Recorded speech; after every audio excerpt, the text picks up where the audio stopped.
This is a question about, do you make decisions with your heart or do you make decisions with your head? And how the hell do you know? How do you know? In fact, I was just talking with my creative director, and she was sharing with me that a friend of hers is going through this terrible thing right now. It's not terrible. It's just what happens in life, where she knows that the relationship that she's in isn't right. They get along really well. Things are really easy, but in her heart, she knows it just isn't right.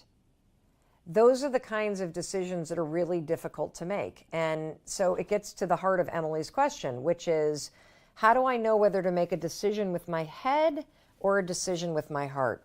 I'm the kind of person that believes you should always make decisions with your heart and soul. You can use your brain for math. You can use your brain to look at the fine print in a contract. But when it comes to the actual feel of the decision, you always want to go inward and check it against your heart and soul. How do you do that? Here's the simple test.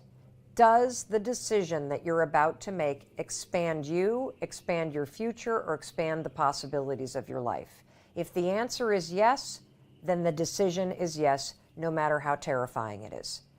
If you conversely look at the choice that you have to make, and the decision will shrink you, will silence you, will inhibit you in some way, then the answer is no. No matter how easy the decision is, no matter how safe the decision is, the answer is no. I would plan. I didn't want to make a mistake, and so I would try to come up with the perfect plan.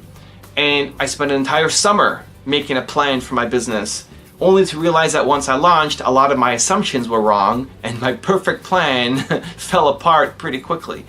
And so I think this holds back so many people from actually getting started with their business. If you are planning and never doing, you need to do more. If you're doing and never planning, then you need to plan a little bit more. Like whatever you're not naturally gravitating towards is probably what you have to do a little bit more of. But for most people, for entrepreneurs, it's more of they overplan, they don't take enough action. And so just recognize that you will never have the perfect plan. It's great to have a plan. It's great to understand your market. It's great to have a pricing strategy. It's great to have a marketing strategy, an operations plan, a growth plan, a raising capital plan. It's great to think about these things. It's not just go out and hope something happens. Hope is not a strategy.